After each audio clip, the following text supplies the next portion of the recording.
اعوذ باللہ من الشیطان الرجیم، بسم اللہ الرحمن الرحیم۔ السلام علیکم دوستوں، میں ہوں عمر اور آپ دیکھ رہے ہیں نالج اسٹوڈیو۔ دوستوں، اگر آپ نے ابھی تک میرے چینل کو سبسکرائب نہیں کیا تو سب سے پہلے سبسکرائب کر لیں اور ساتھ موجود گھنٹی کے بٹن کو بھی دبا دیں تاکہ آپ کو میری ہر نئی آنے والی ویڈیو سب سے پہلے مل سکے۔ دوستوں، آج کی اس ویڈیو میں ہم جانیں گے حضرت آدم علیہ السلام کی زندگی کے شروع کے احوال اور حضرت اماں حوا کی پیدائش کب، کیوں اور کیسے ہوئی۔ دوستوں، ہم کو حضرت آدم علیہ السلام کی زندگی کے شروع کے احوال کا جائزہ لینے پر پتہ چلتا ہے کہ آپ علیہ السلام نے اپنی زندگی کے ابتدا کا بہت زیادہ حصہ جنت میں تنہا ہی گزارا، اور آپ علیہ السلام کو یہ تنہائی اب محسوس بھی ہو رہی تھی، اور آپ اپنی اس تنہائی میں اکیلے ڈوبے رہتے تھے۔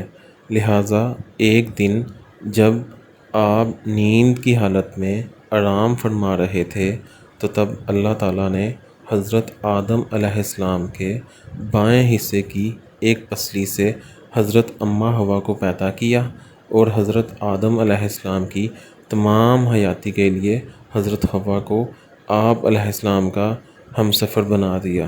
دوستو، ان تمام واقعات کا ذکر قرآن پاک میں کچھ اس طرح بیان ہوا ہے، جس میں اللہ تعالیٰ فرماتا ہے کہ اے لوگو، اپنے اس رب سے ڈر جاؤ جس نے تم سب کو ایک ہی جان سے پیدا کیا، اور وہ ایک جان حضرت آدم علیہ السلام ہے، اور پھر اس آدم سے اس کی ہم سفر حضرت حوا کو پیدا کیا۔ جب حضرت آدم علیہ السلام نیند سے بیدار کیے گئے تو انہوں نے اپنے نزدیک ایک خوبصورت عورت کو دیکھا اور پوچھنے لگے، تم کون ہو؟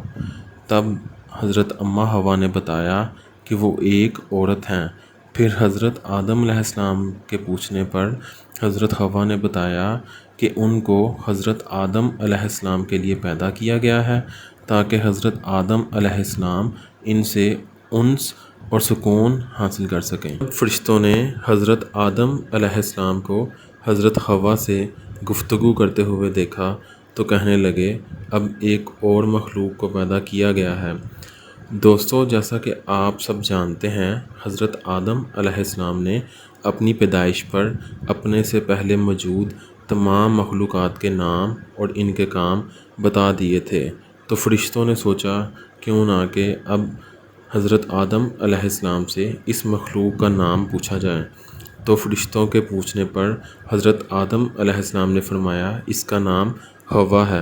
دوستو، کیوں نہ کہ یہ سب علم حضرت آدم علیہ السلام کو اللہ تعالیٰ نے سکھا دیا تھا، اس لیے آپ علیہ السلام فرشتوں کے تمام سوالات کا بآسانی جواب دے رہے تھے۔ پھر فرشتوں نے پوچھا، اس کا نام حوا کیوں ہے؟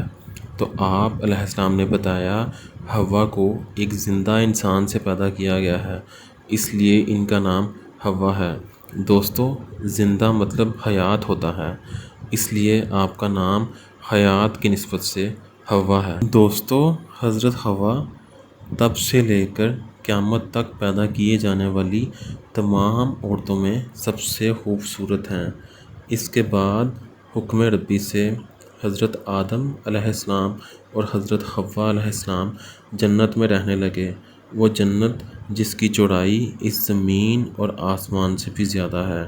تب اللہ تعالیٰ کا حکم ہوا، اے آدم، تم جنت میں اپنی بیوی حوا کے ساتھ رہو، اور تمہارا جو دل کرے کھاؤ اور پیو سوائے اس درخت کے پھل کے، اگر اس درخت کا پھل کھاؤ گے تو تم ظالموں میں شمار کیے جاؤ گے۔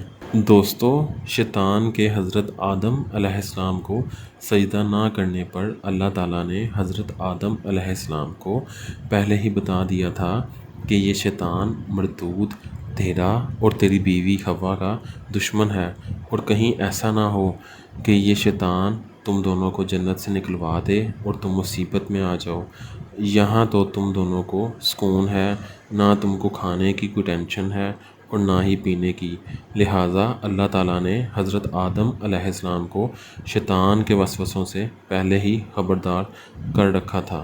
دوستو، اس سے اگلی ویڈیو میں ہم اس بات کا جائزہ لیں گے کہ کس طرح شیطان نے حضرت آدم اور حضرت حوا کو جنت سے باہر نکلوا دیا۔ دوستو اگر آپ کو میری یہ ویڈیو اچھی لگی تو میری اس ویڈیو کو لائک کر دیں، چینل کو سبسکرائب کر دیں اور میری اس ویڈیو کو اپنے دوستوں اور رشتہ داروں کے ساتھ شیئر ضرور کریں۔ دوبارہ ملاقات ہوگی ایک نئی اور انفارمیٹیو ویڈیو کے ساتھ، تب تک کے لیے اللہ حافظ۔